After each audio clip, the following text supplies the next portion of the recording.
We have a new NXT champion, finally. And the ladies killed each other inside the cage. Everything in the middle you could have slept through and you wouldn't have missed much. This was really a two-match show. Over on TNT, the basketball game, they plugged Dynamite tomorrow night by talking about the event that changed everything. In reference to the All Out show from this weekend. I wouldn't go that far. We'll talk Dynamite tomorrow night. Tonight, though, it is Super Tuesday. And this is your Super Sound Off, Part 2.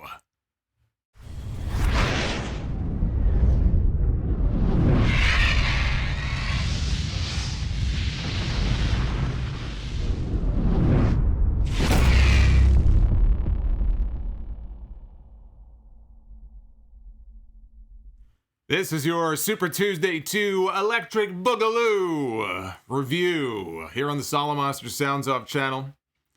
For Tuesday, September 8th, 2020, I am the Solomonster. Hope everybody had a good Labor Day weekend, or as Tony Schiavone said the other night, Memorial Day weekend. So they made the call last week to open this week's show. I don't know why so many people online were surprised that they were opening tonight's show with a championship match. They were going right to the main event right away, because I believe they announced that last week.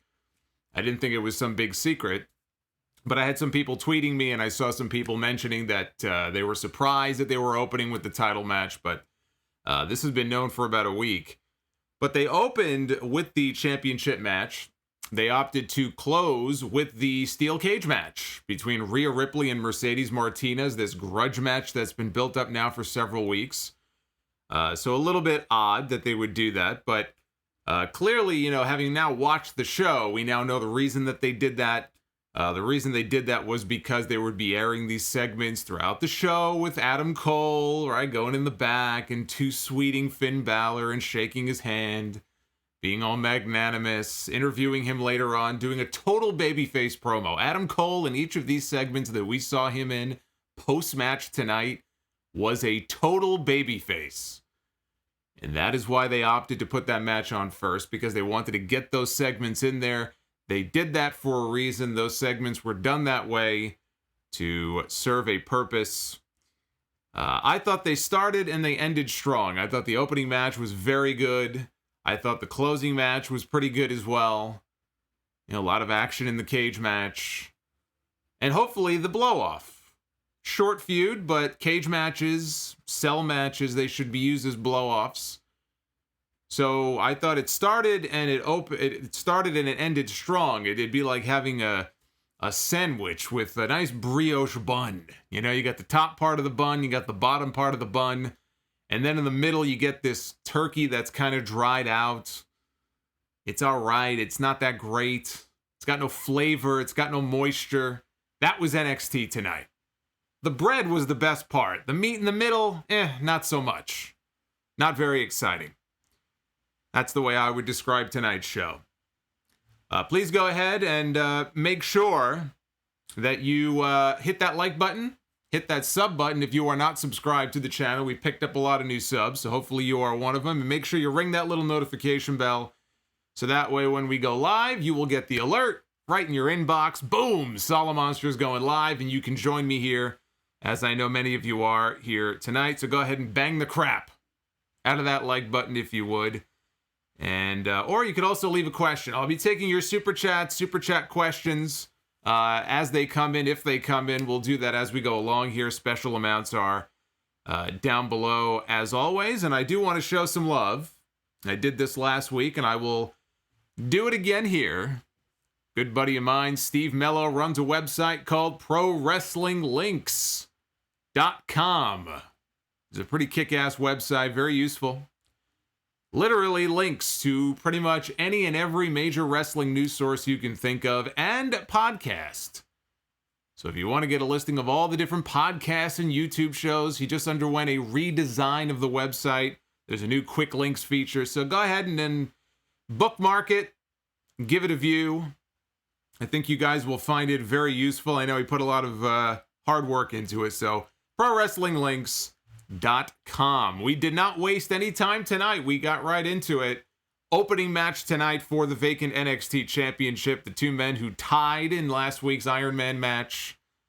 Finn Balor, Adam Cole, the longest reigning NXT champion of all time. They kicked things off tonight and had what I thought was a very good match, although nothing so great that it, in my mind, still justified doing a non-finish in a 60-minute match. I'm not happy about that. That was not a great way to end the show. I don't care what anybody says. You want to do Super Tuesday 2? You could have come up with some other hook. So that brought us to Super Tuesday 2. And just to run through some of the highlights here in this match, which I do think it is worth your time if you missed it, if you didn't watch it, if you're looking for a recommendation, go back and check it out. You know, instead of, it's not 60 minutes, but they went a solid 20 or so. Great pro wrestling match. Balor missed a double stomp, connected on a sling blade. Adam Cole answered back with a Shining Wizard for a near fall. Cole pulled his knee pad down, looking for the last shot. Balor cut him off with a double stomp. There was a spot where Balor flew through the ropes with a drop kick to Adam Cole. And so Adam Cole is now kind of laying over by the timekeeper area. He's like splattered there. Balor is backing up. He's getting ready for the shotgun drop kick. I assume the shotgun drop kick. What do they call it? The John Woo? I see a reference to that sometimes. I always call it the shotgun drop kick. But I've seen references to the John Woo drop kick. Is that like another name for it that I'm not aware of? I just call it the shotgun drop kick. Anyway, he goes for it. But as he's coming in, Cole catches him with a super kick. Both guys are down. They cut to break. I guess they're kind of teasing there might have been a count out. We know, I think it's safe to say we weren't getting a double count out a week after a tie in a 60-minute match. So they get back in the ring. Cole with the Ushigoroshi for a near fall. Balor goes up top, misses the coup de grace. And Cole at that point goes after Balor's leg, puts him in a figure four. And Balor got to the ropes. He was selling the hell out of his leg. He was selling the hell out of his knee, was Finn Balor. Did go up top, despite the knee injury, went for another coup de grace. He hit his finisher this time. But there was about 3 or 4 seconds he was kind of selling the knee, but then he went for the pin. There wasn't a huge delay from the coup de grace connecting to the pin, and Adam Cole kicked out. And the announcers made a big deal about it. Wade Barrett couldn't believe it, as if nobody ever kicks out of it. I do know Kevin Owens kicked out of the move once. Actually, the first time Finn Balor won the NXT Championship over in Japan, Beast in the East. I know Kevin Owens kicked out. Brock Lesnar kicked out of the move of the Royal Rumble in their match. Somebody said Samoa Joe. I don't recall. So it's a move. The point is, it's a move that is largely protected. Not very many people. 2 people that I'm aware of before Adam Cole, maybe 3, have ever kicked out of this move. And Adam Cole kicked out of the move. So Adam Cole kicks out, and they continue on for a little bit. Cole wrecked him. Cole wrecked him with a super kick a couple of minutes later. And he delivered the last shot. What's good for one is good for the other, so he hits his finish, and what happens? Finn Balor kicks out. So now they've both kicked out of each other's moves. And we've got Cole now, who is going for the Panama Sunrise. He's going to try to finish this guy off. He comes off of the Panama Sunrise, and Balor catches him in position for basically like a DVD. Got him on his shoulders, hits a reverse DDT to Cole. They end up fighting to the top rope, and the big highlight of the match was the finish. It was Finn Balor from the top rope, hitting a 1916 to Adam Cole, lays him out, and Finn Balor regains the NXT Championship. He wins the title for the second time. He becomes only the 3rd man ever in NXT history to repeat as the NXT champion. He joins Samoa Joe and Shinsuke Nakamura as one of only 3 men to hold that championship twice. Very good stuff here. Very good stuff here.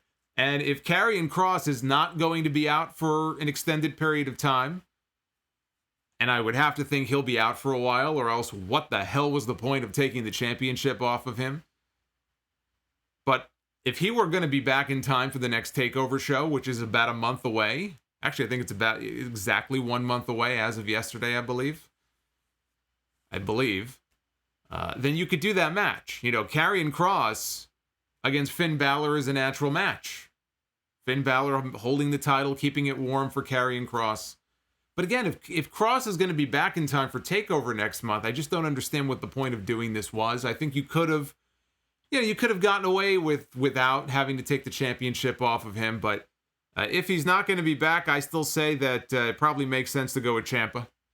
You know, Tommaso Ciampa next, maybe in line for a match with Finn Balor. After the break, we got some clips in the back of Balor in this very narrow hallway, being greeted by Triple H, being greeted and congratulated by William Regal. All of a sudden, Adam Cole comes up from behind Finn, and he gets his attention. He says, hey, good match. Gives him a handshake, and he does the too sweet, and Adam Cole walks off. What a great guy. What a great guy Adam Cole is, right? And all I could think of as I'm watching this is that the move? Is that the response? Is that the action that gets this guy kicked out of Undisputed Era? He's going soft. He's congratulating this guy. Is that the move that gets him kicked out of Undisputed Era? That was the first thing that I thought of when that was over. That and the fact that he was doing, like I said, total babyface promo later on in the show. Total babyface promo later on. He respects Finn. If we ever meet again, you know, the better man won. I'm disappointed, but the better man won. But, you know, if we ever meet again, the result is going to be very different, and that is undisputed. But it was a total babyface promo. Right? There was nothing heelish. He wasn't complaining. He wasn't throwing furniture. He wasn't an angry little elf, as Pat McAfee would say. So they don't have to split him away from Undisputed Era, or if they're going to call him over to Raw, call him over to SmackDown, maybe UE goes with him. Yeah, the thing about it is, like, Roddy, Fish, O'Reilly, they're all kind of in the same boat, where if you're going to say, like, Adam Cole, it's time to move on, he's done everything he can do in NXT, well, so is the rest of Undisputed Era. What's left for them to do? So if they're all going to get called up, or called down, demoted, then why not keep them all together? Even if they all go up as baby faces. I mean, there's a few different ways you can go with this. I don't even know that Adam Cole needs to be kicked out of the group or anything like that. But the bottom line is that all of them, all four of them, it's time to move on. As much as it pains me to say that, because I look at what's been going on with Keith Lee, and I know Keith Lee, he's been wrestling Randy Orton. He's in a great spot. Maybe he'll be pissed at Drew McIntyre because Drew McIntyre keeps interfering in his matches and he'll go heel. Oh, what a great move that would be. You know, babyface Keith Lee, naturally likable guy, gets called up, they immediately turn him heel. That's not the answer. What the fuck have they been doing with Keith Lee, though, these last few weeks? What the hell did you have Keith Lee beat Randy Orton for at Payback just to do the friggin' match all over again last night on TV and have it end the way that it ended? You factor that, the gear, the music, I mean, believe me, I'm not thrilled about the idea of Adam Cole being called to Raw or called to SmackDown. I don't have high hopes, at least not initially, for what these fucking guys are going to go through if they get called to one of those two shows. The Keith Lee example is not very promising. I'd like to think that in the end, 6 months, a year from now, Keith Lee will be in a better place. Everything will be fine. But I have not been impressed so far. He got the win over Randy Orton. What the fuck was that last night? I don't want to get into a Raw review. It's the reason I don't review Raw live. I got to watch my blood pressure. But anyway, we'll see what the future holds for Adam Cole. What's going on, guys? Thank you for joining me here tonight. I know some people didn't get the notification, but hopefully they'll get the message. Hopefully they'll realize we're live. We don't usually go live on Tuesdays. This will be the last time. NXT is back on Wednesday next week. Believe Dynamite is pushed back to Thursday, so we'll have another double review next week. Wednesday, Thursday. And again, if you want to super chat, the button is down below. We'll take those questions and comments a little bit later on. They'll pop up on your screen if any come in. Robert Stone. In the back, Robert Stone was with Mackenzie Mitchell. He pulls her over and says, look, I found Shotzi Blackheart's tank.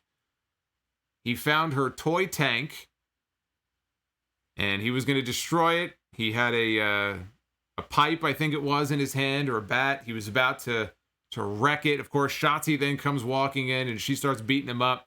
Aaliyah comes from out of nowhere. She attacks Shotzi, and there's a partition with like a curtain.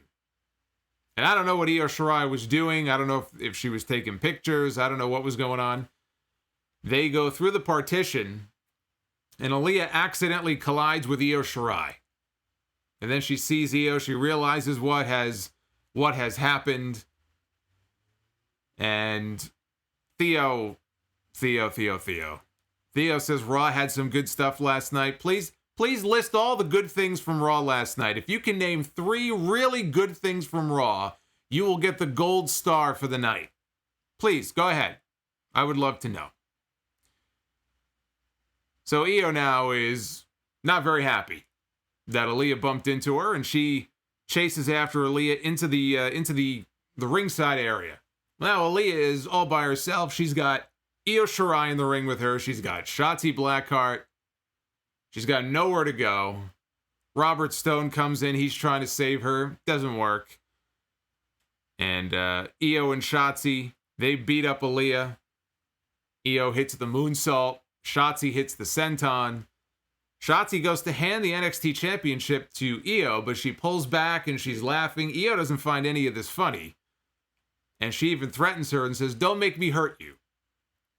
So they're teasing a championship match at some point. These two are going to have a non-title match on TV next week. So that looks to be the next feud for the title. Tegan Nox. Tegan Nox trying to repair her friendship with Candice LeRae. And so she arrives at the Gargano residence. They're going to try to patch up their differences, whatever they are, whatever those differences might be. And thankfully, the picture of Doc Hendricks is still on the wall. So Doc is still there. And they just interspersed, they inserted these vignettes all throughout the show. So this was a show-long storyline with Tegan Nox and Candice LeRae having dinner at Candice's home, trying to patch up whatever differences they have. Riveting. Riveting television, I must tell you. Film study with Timothy Thatcher.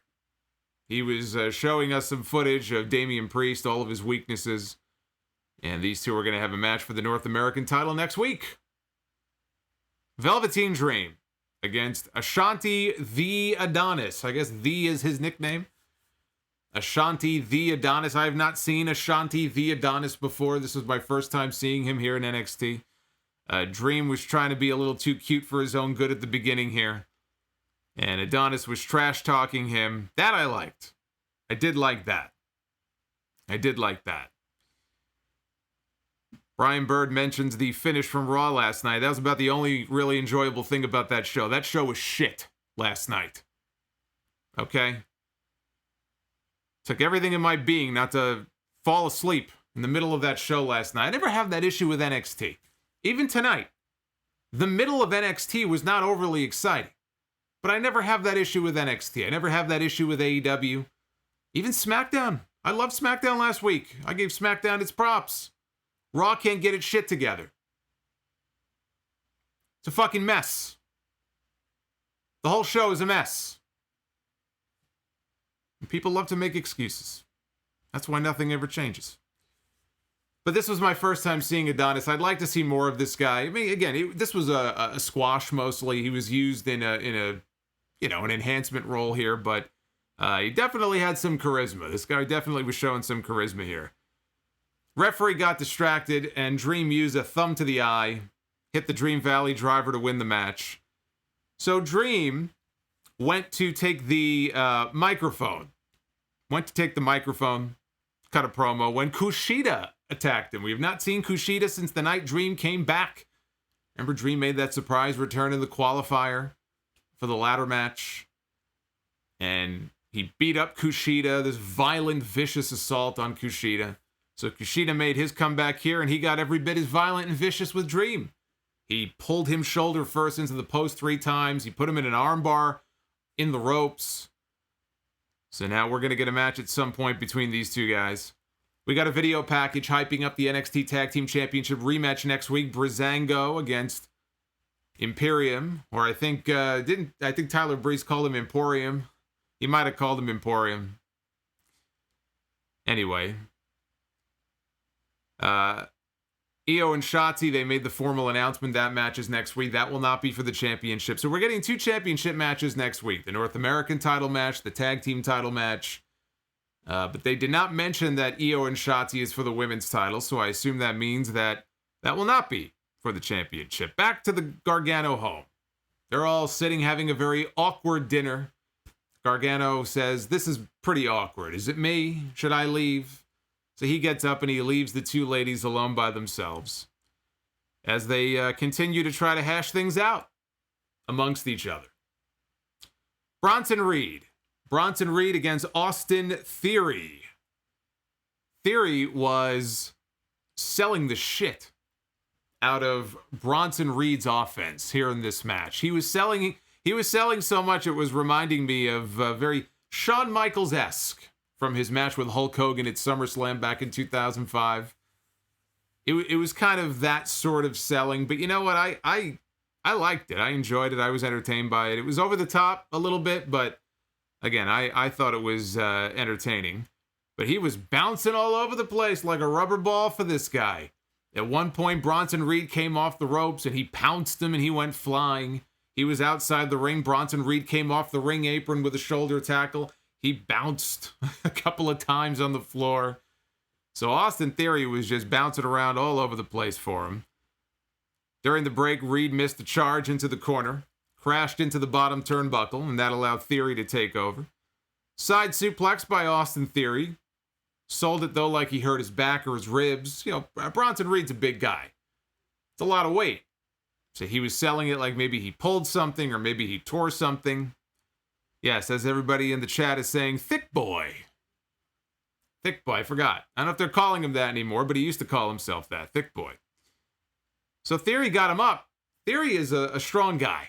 He is very strong. He is, in some ways, deceptively strong. And he got this guy up on his shoulders, fireman's carry position. He was getting ready to hit him with a big move, but too much weight. His back gave out on him, and Bronson Reed collapsed on top of poor Austin Theory. This was the WrestleMania 29 finish, if you remember, from the match with Mark Henry and Ryback.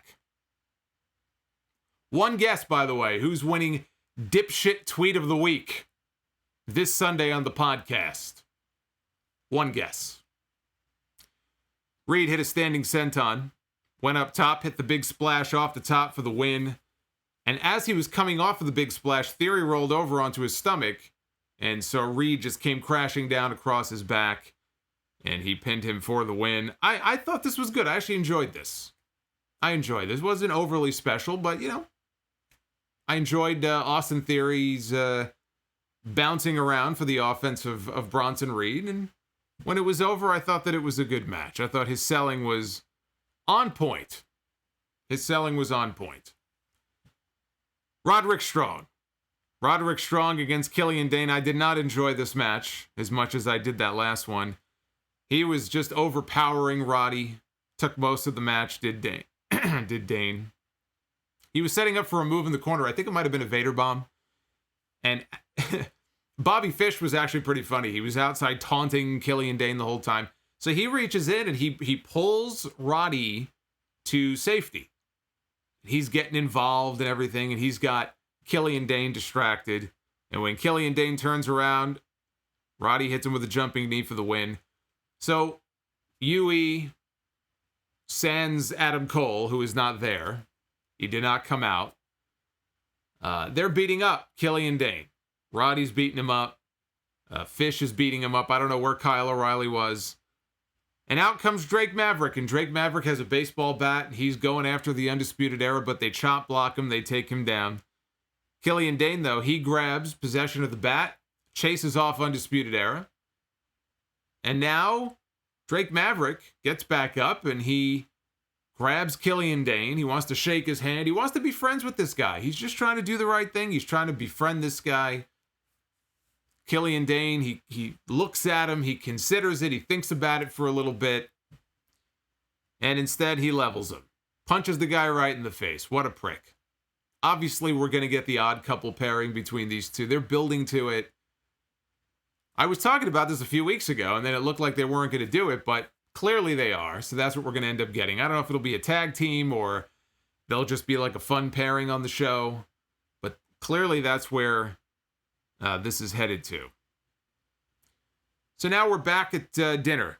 We're back at dinner in the Gargano household, and Candice is making a toast to herself being the next NXT Women's Champion. And Tegan takes exception to this, and she says that, why are you going to be the next champion? She goes, well, because, you couldn't beat Io. And Tegan goes, well, you couldn't beat her either. And this offends Candice in her own home. In her own home, she is being insulted. And so she doesn't take very kindly to that. Candice tosses her salad bowl, at Tegan. Tegan splashes her water in Candice's face. And Johnny sees what's going on here. Johnny comes back in, tries to get between them. And now Johnny is saying, I was right about you all along. He goes, you're a bad person. He's not saying this to his wife. He's saying this to Tegan. You're a bad person. He calls her a piece of garbage. It's like, wow. So he's going off on Tegan. Tegan picks up a bowl of spaghetti. And obviously they bleep it out, but she says to Johnny, fuck you, and she dumps the bowl of spaghetti on his head. As she's going to leave, Candice throws, I think it was a bowl that she threw at Tegan, and Tegan ducked, and the bowl hit the TV. The poor TV, the poor flat screen TV. Of course, Johnny Gargano was heartbroken by this. Now his TV is broken. Tegan made a beeline out of the house. She ran away. Candice ran after her, and poor Johnny was left to mourn. He was left to mourn the end of his television. So that was the whole segment. Furthering a story, I suppose, but again, everything in the middle, while I enjoyed Reed and Theory, everything in the middle was completely missable. If you tuned into the show tonight and you watched that opening match, to be honest with you, you really didn't have to watch anything else. But if you watched the opener, and then you wanted to go do something else, and you came back at 20-10 to watch the cage match, that's all you needed. You didn't miss anything.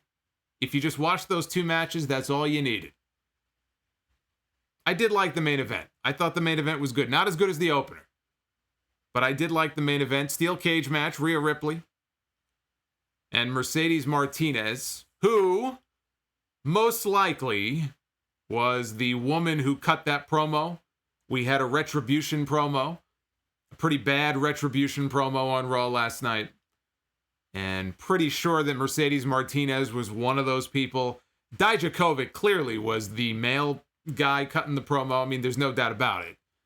And looking at one of the other people, you can see the eyes were showing. Mia Yim was under the mask.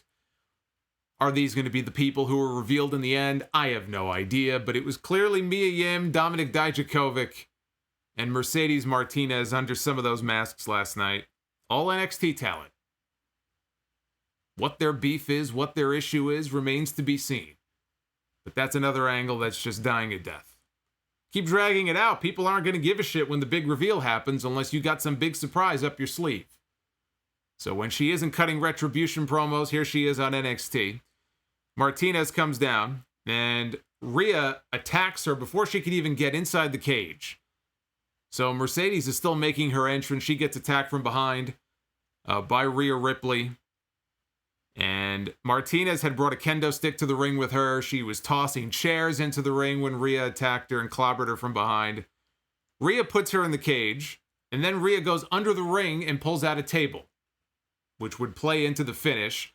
Puts the table in the ring, she gets inside, and we're off to the races. Martinez escapes a riptide attempt early by Rhea, hits a Fisherman Buster before hitting a running power slam to Rhea onto one of the chairs that were laying in the ring, and at that point, Mercedes took control of the match. They go to break, they come back, Martinez hits a release German suplex to Rhea. They're on the top, and she Germans her off the top rope. And Mercedes is just hanging there. She's still up on the ropes. Rhea picks up a chair and just chucks it. She takes this chair and she chucks it up at Mercedes' face, hits her right in the head. Superplex off the top by Ripley. Rhea with the reverse cloverleaf submission. What was the name that she was using? She was using a name. Was it Captain Hook? She used to have a name for it, and then they changed it. Prism Lock. That's what it was. So she put her in the Prism Lock, and Mercedes is reaching. She's trying to reach for something. She reaches, and she grabs a kendo stick. She starts whacking Rhea in the thigh with it. That breaks the hold. Rhea gets the stick, and she uses it on Robert Stone. Robert Stone is trying to climb inside the cage. So she's whacking him with the stick. She climbs up. She's got a hold of Stone. Mercedes down below gets the stick. She's hitting Rhea in the spine with it a few times. Hits a big neck breaker off the top rope. And down goes Rhea Ripley. So Martinez now grabs the table. This is the table that Rhea Ripley had brought into the ring to set up. Mercedes sets the table up. And she's going to attempt to do a fisherman suplex from the top rope and put Rhea through this table. Rhea resists. She blocks it. And instead she hits a riptide through the table for the win. So Rhea Ripley has ended this feud. This very brief feud. But she has ended it. And she was pretty dominant in this feud, not for nothing. If you think, I mean, she powerbombed Mercedes Martinez on the concrete a few weeks ago. And they have the big, what should be the blow-off match, and she wins the blow-off match, which she should have. And I guess I'm just wondering now, what's next for Rhea Ripley? It's kind of the same situation that we find ourselves in now with Adam Cole. What is left for him to do in NXT? Now, you could still have Rhea kind of work her way back into the championship picture and challenge Io Shirai. I feel like it wasn't that long ago we had that match and Rhea lost. And Io now is going to do something with Shotzi Blackheart. So I don't know. I mean, I guess you could just build her back up to an NXT championship match, but it seems beneath her. Rhea Ripley is another one. Really does belong in the women's division on SmackDown, the women's division on Raw. The problem is I have very little faith in this company when it comes to these NXT call-ups or these demotions. They have to change something about everybody who comes up.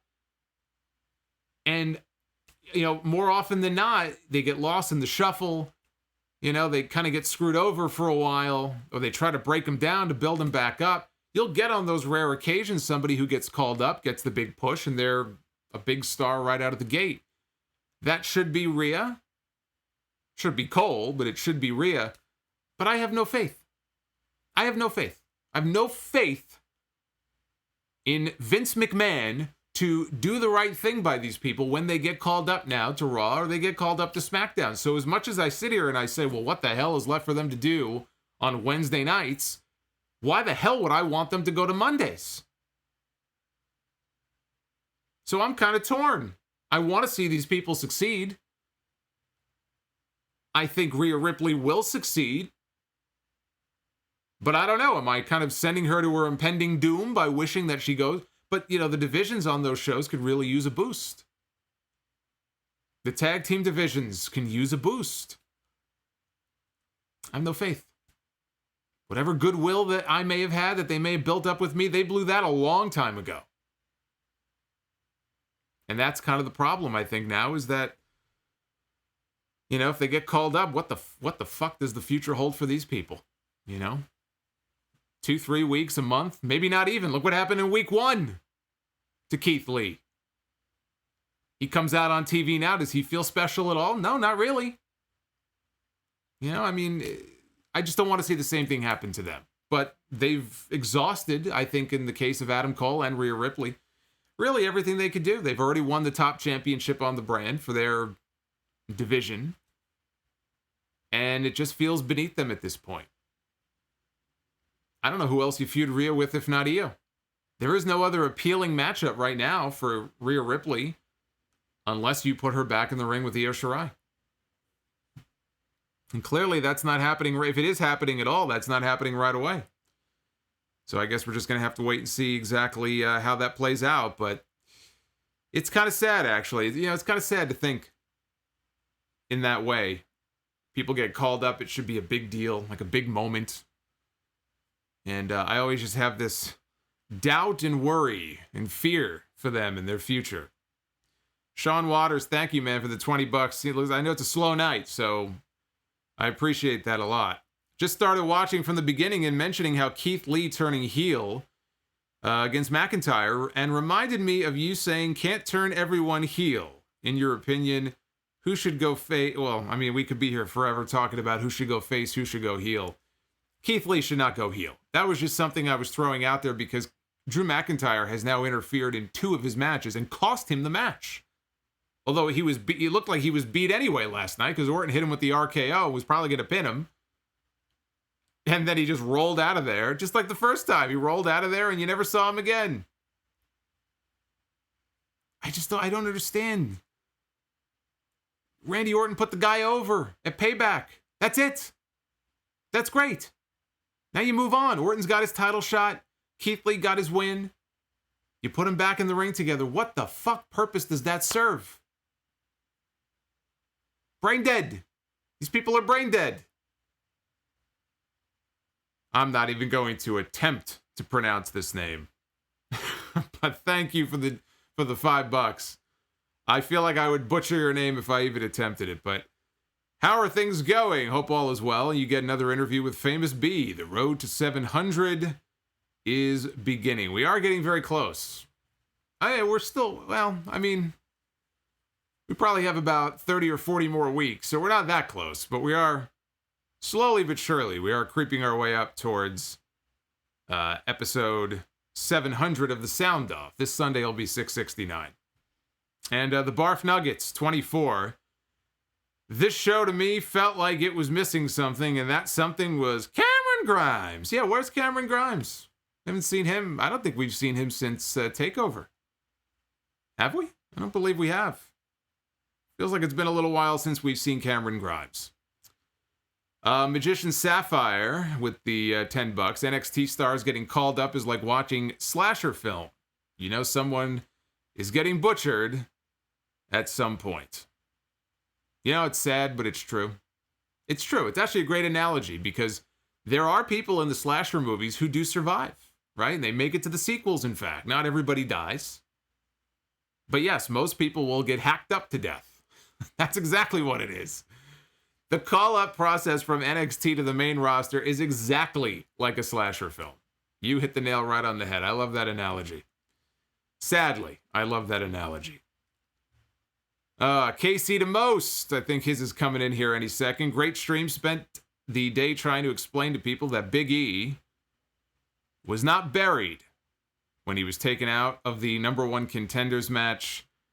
Waste of time. Well, I spent quite a bit of time this weekend trying to convince people that Matt Riddle was not buried on Friday night. So all the people who were like, Matt Riddle is buried, man. Matt Riddle is buried. It's done. He's finished. You should have seen the messages. And I said on the podcast, these people don't know a fucking thing about pro wrestling. Can't you at this point recognize a burial when you see it? I'll know a burial when I see it. I don't even use that word a lot on my show because it's so overused. I mean, again, do I have to get back into this again? Matt Riddle, what happened on Friday night when he basically had the match won but got caught by one move? You're going to call that a burial? Can't afford to bury the guy anyway. Who else do they have? They're going to need baby faces on that brand. Big E did not get buried. Matt Riddle did not get buried. Anybody who says that they did doesn't know what the fuck they're talking about. Don't listen to those people. Don't listen to those people. But I will listen to you guys if you want to vote.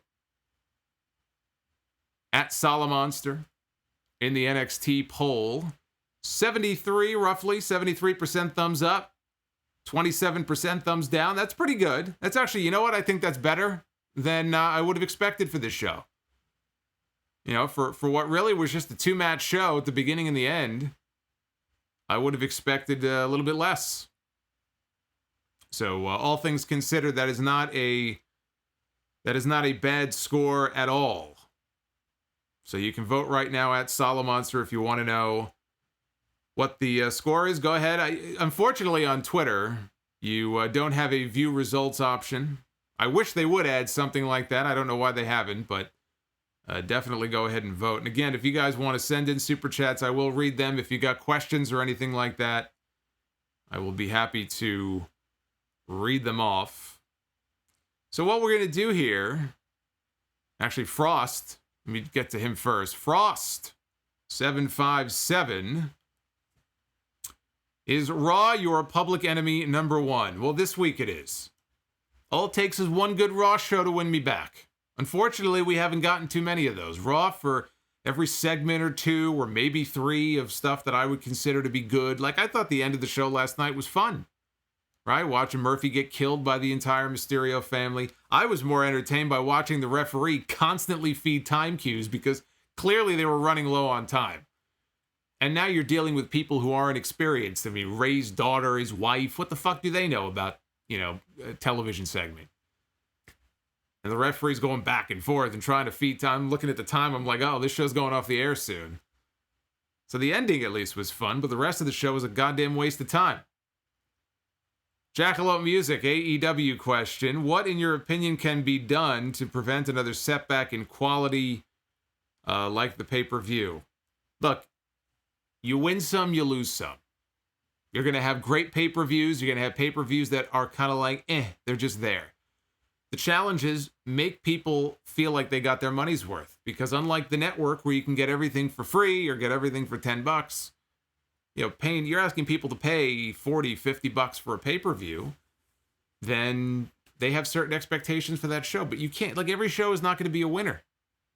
They had their first show that was not a total winner, and they'll rebound the next time. They'll be fine. If a pattern was to develop where they were putting on crappy shows every 2 or 3 months, then that would be a different story. That would be a big concern. That would not be good. Somebody in the chat says the reason why the poll was bad last week was because of the finish, and understandably so. Well, I'll tell you what. I watched that entire show last week, and I reviewed that show. And as I sit here at this moment, I have no recollection of what else happened on that show. I've already forgotten. Maybe it just wasn't a very good show outside of the Fatal 4-Way. Maybe that's possible. I love how people will always come up with these very simple explanations. Like, the NXT poll gets 62 or something, and the Dynamite poll that week maybe got 78. Oh, well, clearly it's all the anti-WWE fan. Really? Oh, wow. To the tune of 15 to 20%. Really? Really? Oh, I see. It couldn't possibly be because people just weren't enamored with the show that week. No. Not at all. I love all the dipshits constantly coming up with different excuses, but please continue. It's very entertaining. Please continue to do so. So here's what we're going to do. I'm going to go ahead and just get the lines fixed up for you. We'll take a few calls. Line is not active yet. I have to first activate it. And if you want to call in, that's going to be the number on your screen right there. I'm going to mute myself. And we'll get the phone stuff set up. And we'll take some calls. We will take some calls here in just a second. So stand by, guys. I'll be back here in just a moment. Don't go away. Get those super chats in if you want more questions.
All right, we're back.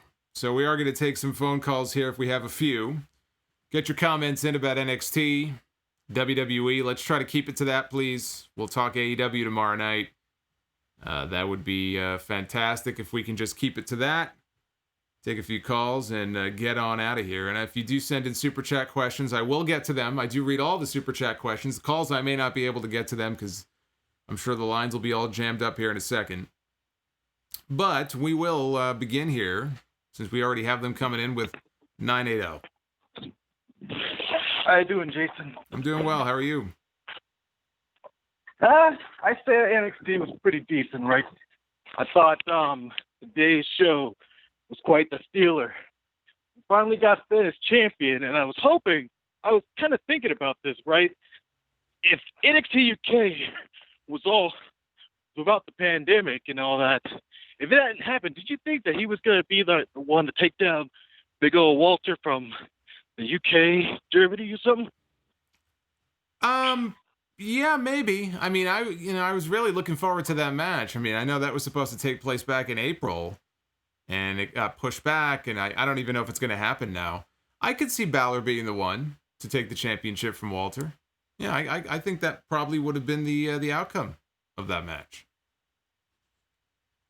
Okay, then I got another question. So it got me thinking about this, right? So, what would you say was like the best years of NXT? The best years of NXT? It could be either one or two. It doesn't matter. Oh, I don't know. I mean, I have fond memories. I have fond memories of 2015. 2016 was a great year, especially those matches with American Alpha and FTR. You know, the Revival. Sorry. Or even the Revival and DIY. I mean, that goes back probably 2017. So, yeah, I'd say maybe 2015, 2016, probably. Fair point. For me, I definitely would go along the lines of 2018. I just remember that year being such a fiery year.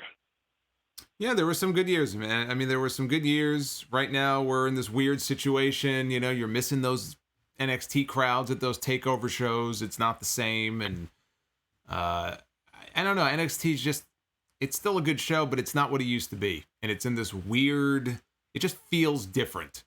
And I think a lot of that does have to do with the lack of a crowd. I'm hoping that when things begin to get back to normal somewhat, I don't think I'm not so sure we're ever going to go back to normal the way it was with these crowds before. Yeah, but at least getting people back in the buildings, I'm hoping that will change the vibe a little bit. But yeah, I mean, that was, I would say that's a good choice. 2018's another good one. I'd throw that out there, sure. Let's go to 631.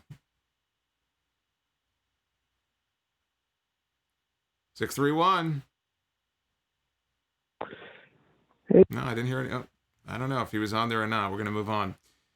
You guys got to be quick. You got to be quick. Otherwise, we're going to move on. 416. Hi, is this the Brian Danielson, Jack Swagger, James Kipperly, and Ken Anderson podcast? Yes, it is. I think it's a shame that Vince McMahon wasn't able to work out a deal with Billy Corgan, because I think it would have been cool to see Thunder Rosa and the Thunderdome. What do you think about that? Yeah, Vince McMahon doesn't work out deals with anybody other than Vince McMahon. So I don't know why you would be surprised by that, but yeah, that's just not how he operates. And do you think I've been hearing this lately, but do you think Robert Stone is a parody of Tony Khan? No. Nope. Anything else? No, have a good night. Awesome. Yeah, that was a rumor that somebody started, and not true. I know people want to believe that it is, but no. That is not a Tony Khan parody. See, the difference is, like, in AEW, I feel like they take a lot of shots at WWE, and frankly, you know, even if you might think they're well-deserved, they kind of go a little overboard with it. I'll at least give WWE credit. They don't even acknowledge them on the air. They just do their thing. So yeah, that's the way it should be. Focus on your product, make your product the best it can be, and just no sell it. You know what I mean? Don't even waste your time worrying about the other product on the air. You can do that off the air. 631. Let's see if we have you back this time. Hey, Jason, how are you? Good. How are you? Not too bad, not too bad. It's been a day, but we're just kicking back now. Cool. So I wanted to ask you a question about AEW, specifically about Thunder Rosa and a few other people. To me, it seems like there's been a bit of synergy between AEW and the NWA, not just with Thunder Rosa coming in, but them signing Eddie Kingston, Ricky Starks, etc. My question to you is, do you see anybody else from the NWA potentially coming over to do Dynamite or Dark appearances? Because to me, I'm looking at the NWA roster. I could see someone like Allison Kate coming in. I think that she'd be good to have in the women's division, even if just for a short-term basis. Maybe get someone like Tim Storm over there for an appearance or two, because I'm a personally a fan of his. What do you think? Anybody from the NWA you could see come over to AEW, even for just a short-term? Yeah, I mean, I could see, I would say that I could see someone like a Nick Aldis or somebody like an Eli Drake. James Storm, I don't know if James Storm is officially still with them or not. I think he is. So don't forget about him. I actually did forget about Tim Storm. I missed the Tim Storm segments, actually, and his just white meat babyface promos on NWA Power. But I think Aldis and Eli Drake. Eli Drake has that charisma. I think he would shine and do well, certainly on the mic. They're open to it. Tony Khan said there's nothing set right now, but he's open. The lines of communication with Billy Corgan are open, so it's very possible we could see more talents on TV very soon. Still don't know what's going on with the NWA. Nick Aldis did tweet out earlier that the 10 Pounds of Gold series is returning. I believe that's up now on YouTube, on the NWA YouTube channel. They're beginning to promote the upcoming match between Nick Aldis and Mike Bennett.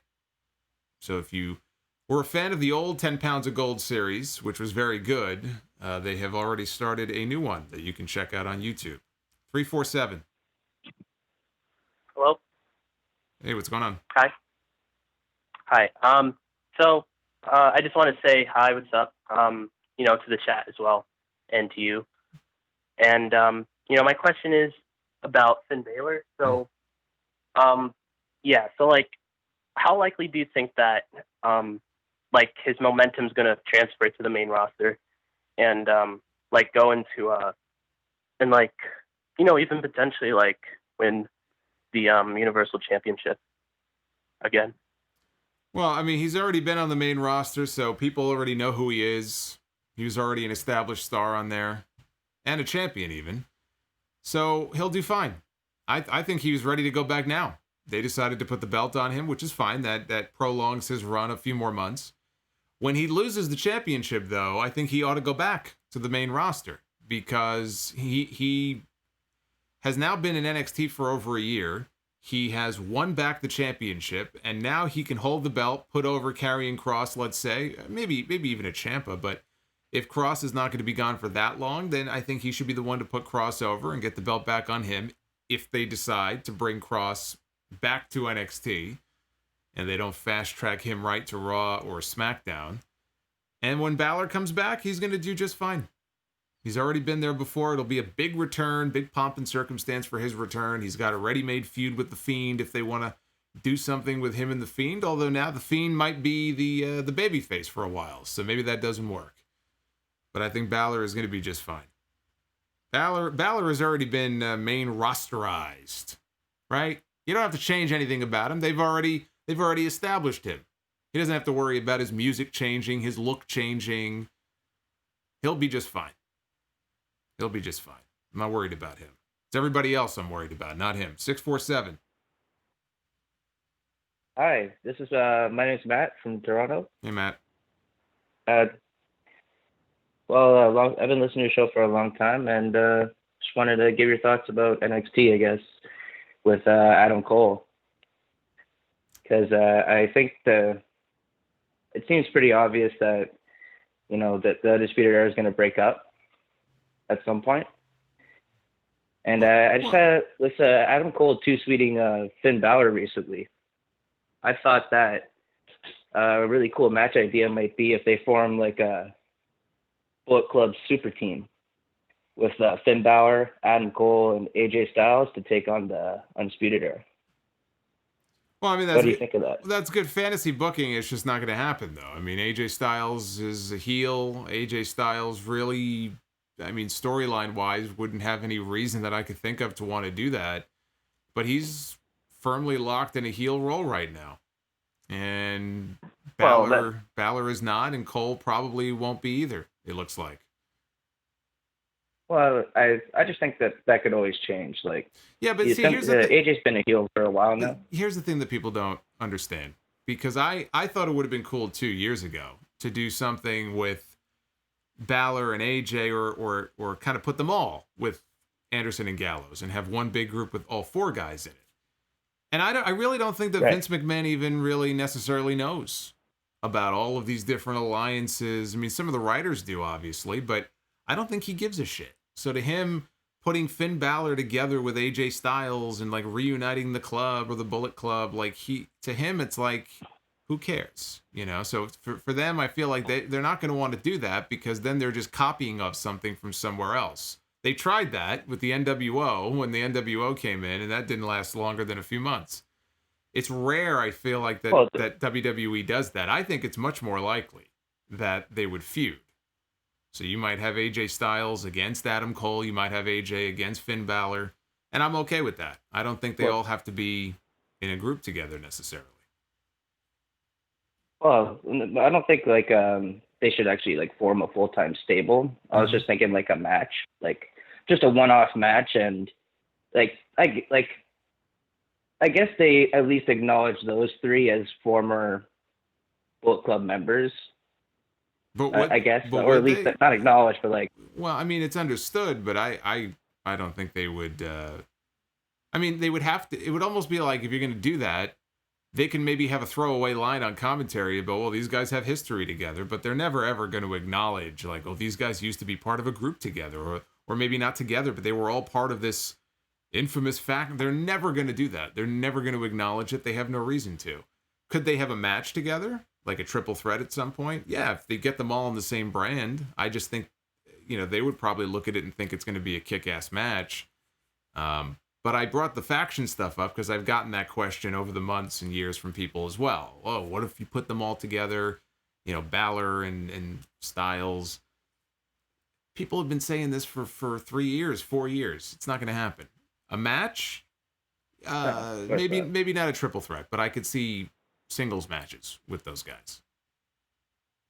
Well, I just think that like maybe if around War Games, or maybe not War Games, but like the next takeover following, that if they wanted to do the implosion and like on TV it could be like, well, Finn Balor and Adam Cole are getting outnumbered by these guys and they need a third guy, and around that time AJ Styles could wrap up his program with Jeff Hardy, and he'll need something to do, and they could just do it like a one-off surprise match, kind of like when Kevin Owens did War Games.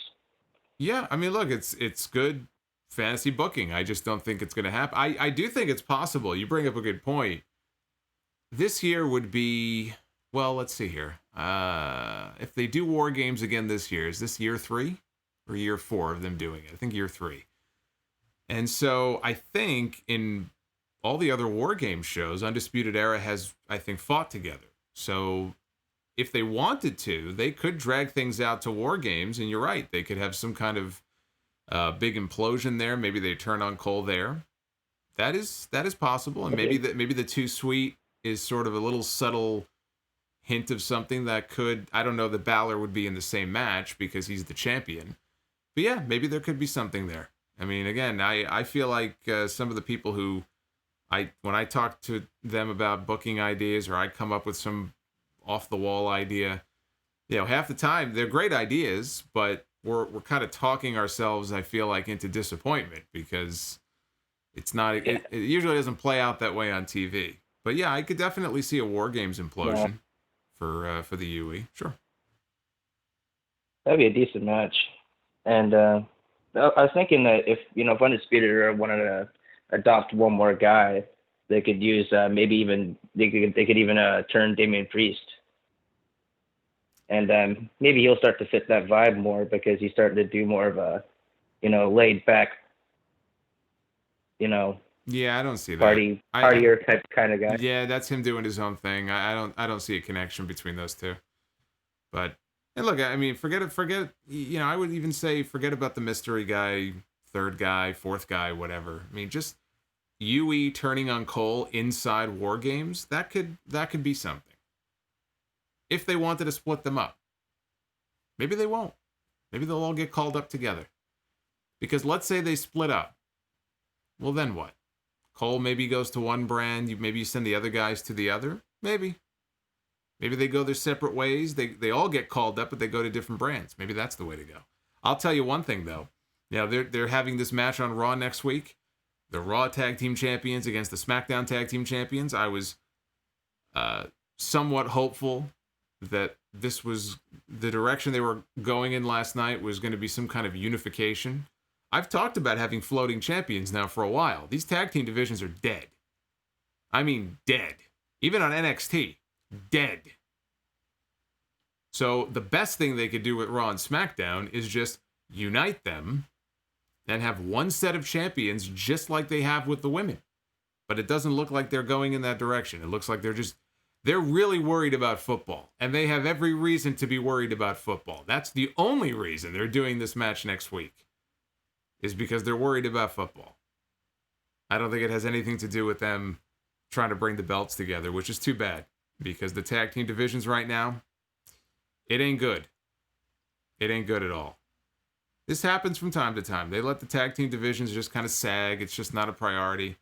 Or they just put a bunch of singles people together, but there's no real division. Why do you need two titles? What does it mean? If you have no division on either brand, make it stronger by just kind of putting them all together.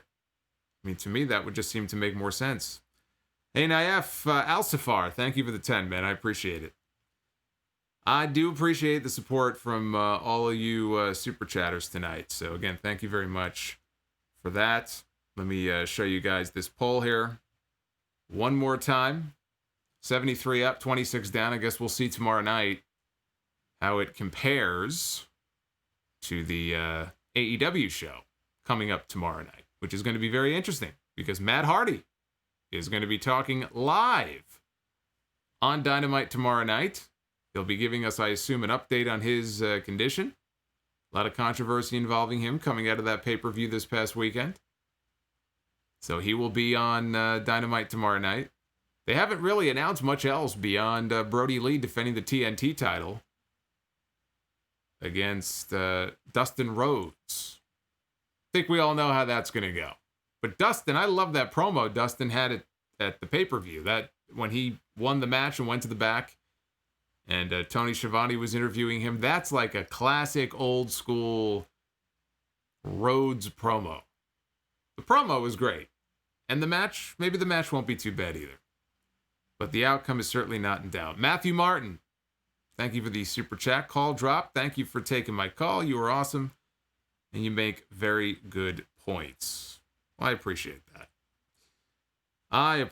that. And thank you for calling in again. So we're going to wrap up here. This has been fun. Not really a lot else going on to talk about NXT-wise. NXT is back on Wednesdays next week. AEW, I've heard conflicting things. I've heard that there's an hour-long Dynamite that's going to air next Wednesday when the NBA game is over, plus the full show on Thursday. I've heard that there's no hour-long Dynamite on Wednesday. It's just the full show on Thursday. There will be one stream next Wednesday, and that will be the NXT stream next week. Got a bunch of championship matches. I'll be live next Wednesday, and I'll be live next Thursday when Dynamite is over. If there is a Dynamite of some kind next Wednesday, an abbreviated Dynamite, we'll talk about it the next night.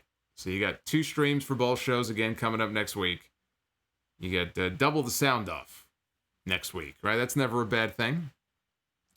And I thought that real quick before we bail here, there is someone on Twitter, and I think he follows me. I don't know if he's a listener or not, but I want to give him a shout out. He posted what I thought was a pretty fun tweet, and it's Zinfamous, @Zinfamous on Twitter. Yeah, well, actually, you see his handle right there.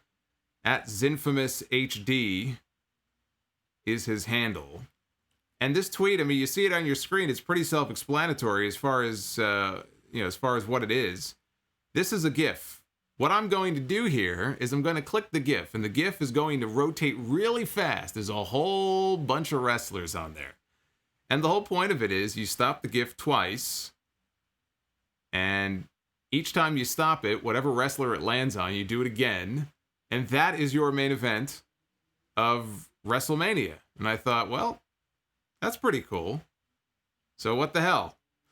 Let's just, before we end the stream, I'll give it a spin, and we'll see what the Solomonster picks here for the WrestleMania main event. Now, I'm hoping that this is not going to lag on me here, which is possible that it might. Let me just get rid of this. There we go. So hopefully it won't lag. Otherwise, it's not going to look as good. But let's click this and see what happens. What the hell, right? Let's have a little bit of fun here. So I'll click that. It is lagging. It is lagging, but whatever. There you go. All right. We're going to let this spin for a little bit. Spin, spin, spin, spin, spin, spin. And we land on MJF. How about that? First person we land on is not even a WWE contracted talent.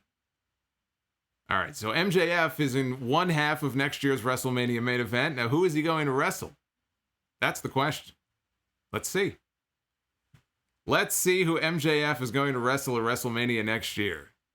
I feel like this is the way WWE books their television shows. This is how they book Monday Night Raw every week. Let's just put everybody in a blender. MJF's opponent is going to be Sheamus. That is an awful WrestleMania main event. That's just terrible. MJF against Sheamus. I could just hear the MJF insults right now about Sheamus's pasty white skin. This is not a WrestleMania main event. But there it is. Now imagine you having to come up with a storyline. What is the storyline for an MJF Sheamus WrestleMania main event? I'd come up with one, but I don't think I could bring myself to care about that as a WrestleMania main event. So I'll try to do better next time. Maybe we'll do this again tomorrow night. We'll end the stream again tomorrow night. We'll do this again, and we'll see what our WrestleMania main event is going to be tomorrow night. But thank you to Zinfamous. I've had some fun with this gift the last few days, and we'll bring it back again. We'll bring it back again tomorrow. I love stuff like that. It's just a lot of fun. Thank you guys for all the support. Appreciate it. Join me, please, tomorrow night, right back here at 10 p.m. for the AEW Dynamite review. And, of course, episode 669. 669, yes, of the Sound Off coming up this weekend. I will see you live back on YouTube tomorrow night. Take care, guys.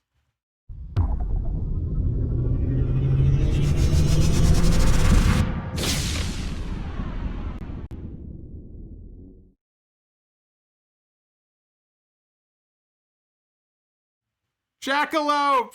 You made it just in the nick of time, Jackalope. $50. Holy shit. The biggest donation of the night. And I was right about to end the stream.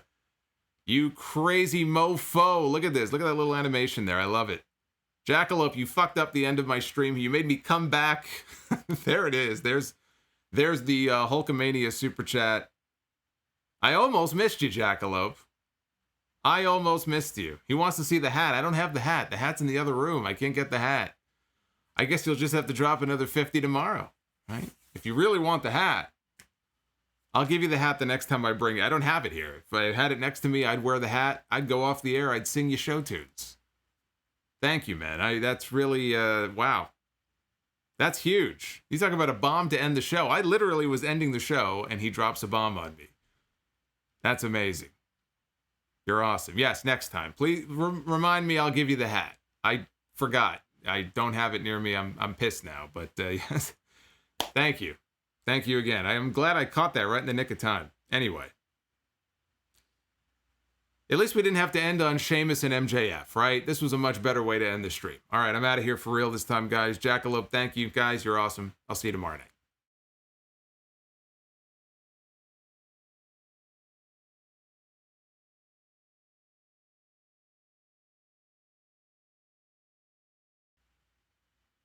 Cameron Grimes.